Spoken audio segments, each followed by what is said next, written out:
ನಮಸ್ತೆ ಎಲ್ಲರಿಗೂ.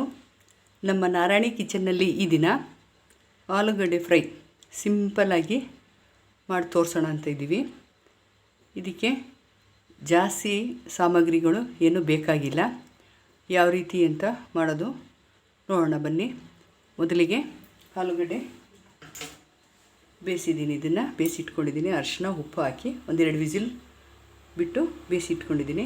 ಇದನ್ನು ಕಟ್ ಮಾಡ್ಕೊಳ್ಳೋಣ. ಆಲೂಗಡ್ಡೆನ ಈ ರೀತಿ ಪೀಸ್ ಮಾಡ್ಕೊಂಬಂದಿದ್ದೀನಿ.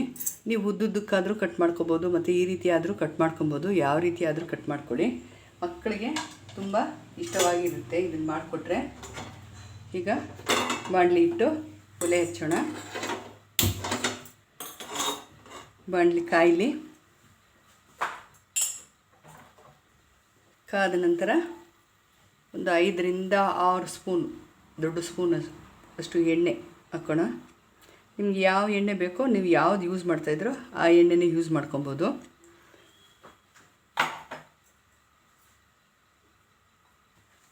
ಎಣ್ಣೆ ಕಾದ ನಂತರ ಒಂದು 7ರಿಂದ 8 ಬೆಳ್ಳುಳ್ಳಿ ಹೆಸಳನ್ನು ಜಜ್ಜಿ ಎಣ್ಣೆಯಲ್ಲಿ ಹಾಕ್ಬಿಡಿ. ಅದು ಸುಮ್ಮನೆ ಸ್ವಲ್ಪ ಫ್ರೈ ಮಾಡ್ಕೊಳ್ಳಿ, ಜಾಸ್ತಿ ಏನು ಬೇಡ.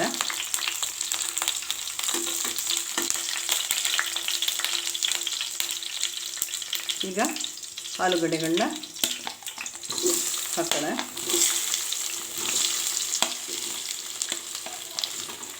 ತುಂಬ ಈಸಿ ರೆಸಿಪಿ ಇದು. ಮಕ್ಕಳಿಗೆ ಸ್ನ್ಯಾಕ್ಸ್ ರೀತಿಯಲ್ಲಾದರೂ ಮಾಡ್ಕೊಳ್ಬೋದು. ಮತ್ತು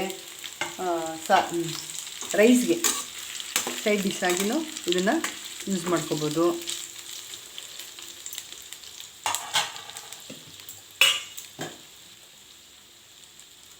ಒಂದು ಅರ್ಧ ಸ್ಪೂನಷ್ಟು ಅಚ್ಚ ಖಾರದ ಪುಡಿ ಹಾಕ್ಕೊಳ್ಳಿ.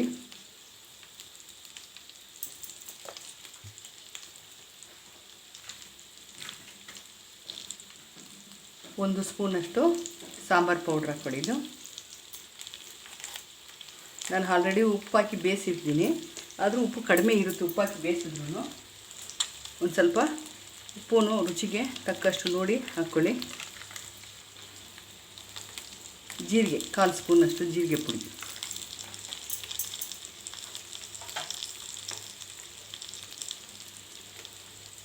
ಉಪ್ಪು ಆಲ್ರೆಡಿ ನಾನು ಬೇಯಿಸಿಟ್ಟಿದ್ದೀನಿ. ಉಪ್ಪು ಹಾಕಿ ಸಾಲೋದಿಲ್ಲ, ಅದು ಒಂದು ಸ್ವಲ್ಪ ಹಾಕ್ಕೊಳ್ಳಿ. ಆಮೇಲೆ ಬೇಕು ಅಂದ್ರೂ ಮತ್ತೆ ನಾವು ಹಾಕ್ಕೊಬೋದು.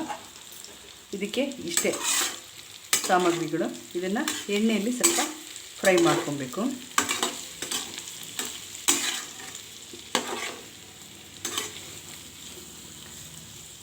ಇದು ಎಲ್ಲ ಮೊಸರನ್ನಕ್ಕೆ, ಆಮೇಲೆ ಈ ಬೇಳೆ ಸಾಂಬಾರು ಮಾಡ್ತೀರಲ್ಲ ಅದಕ್ಕೆ, ಮೊಸೊಪ್ಪಿಗೆ, ಇದೆಲ್ಲ ಸೈಡ್ ಡಿಶ್ ಆಗಿ ತುಂಬ ಚೆನ್ನಾಗಿರುತ್ತೆ. ಇದು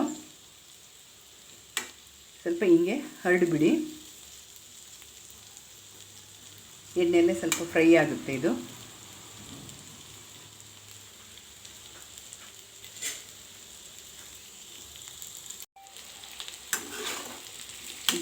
ಇದನ್ನು ಕೈ ಆಡಿಸ್ತಾನೆ ಇರಿ ಫ್ರೈ ಆಗೋವರೆಗೂ.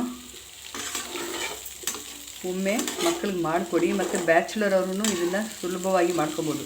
ಆಲೂಗಡ್ಡೆ ಬೇಯಿಸ್ಬಿಟ್ಟು ಉಪ್ಪು, ಮೆಣಸಿನ ಪುಡಿ, ಒಂದು ಸ್ವಲ್ಪ ಸಾಂಬಾರು ಪುಡಿ ಹಾಕಿ ರೋಸ್ಟ್ ಮಾಡಿದ್ರೆ ತುಂಬ ಚೆನ್ನಾಗಿರುತ್ತೆ. ಬೇಳೆ ಕಟ್ಟು ಅಂತ ಮಾಡ್ತಾರೆ, ನೀರು ಸಾಂಬಾರು ಅಂತ. ಅದನ್ನು ನಾನು ನೆಕ್ಸ್ಟ್ ವೀಡಿಯೋದಲ್ಲೇ ಅಪ್ಲೋಡ್ ಮಾಡ್ತೀನಿ. ಅದ್ರ ಜೊತೆಗಂತೂ ತುಂಬ ಚೆನ್ನಾಗಿರುತ್ತೆ. ಒಂದ್ಸಲ ಟ್ರೈ ಮಾಡಿ ನೋಡಿ.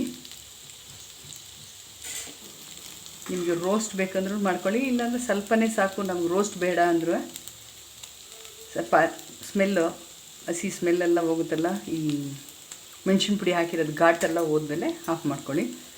ನನಗೆ ರೋಸ್ಟ್ ಬೇಕಾಗಿರೋದ್ರಿಂದ ನಾನು ಒಂದು ಸ್ವಲ್ಪ ಡೀಪ್ ಫ್ರೈ ಮಾಡ್ಕೊತೀನಿ.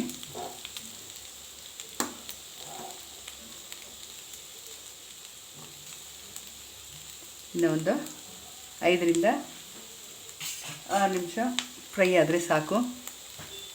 ಇದು ಇಮಿಡಿಯೇಟಾಗಿ ಆಗುತ್ತೆ. ಎಲ್ಲಾದರೂ ನಾವು ಹೋಗ್ಬೇಕಂದ್ರೂ ಇದನ್ನು ಮಾಡ್ಕೊಂಡು ಹೋಗ್ಬೋದು. ಏನು ಕೆಡೋದೇ ಇಲ್ಲ. ಇದು ಚೆನ್ನಾಗಿರುತ್ತೆ. ಸ್ವಲ್ಪ ಜಾಸ್ತಿಯಾಗಿ ಫ್ರೈ ಮಾಡಿದ್ರೆ, ನಿಧಾನ ಉರಿಯಲ್ಲಿ ಫ್ರೈ ಮಾಡಿದ್ರೆ ತುಂಬ ಚೆನ್ನಾಗಿರುತ್ತೆ.